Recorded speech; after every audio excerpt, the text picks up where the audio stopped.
Tejuino, Mexican fermented drink. Ingredients: 8 cups masa harina, nixtamalized maize flour. 2 pounds panela, or piloncillo, unrefined whole cane sugar.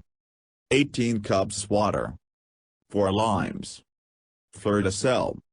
Crushed ice, or lime sorbet. U.S. Customary, metric. Instructions: boil 16 cups, 4 liters, of water and add the piloncillo.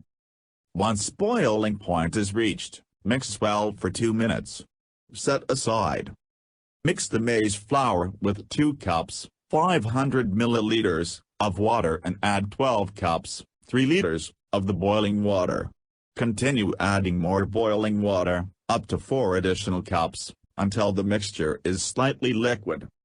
Cook again on medium heat for about 10 minutes or until the mixture gets a little thicker. Let cool and add the juice of 3 limes.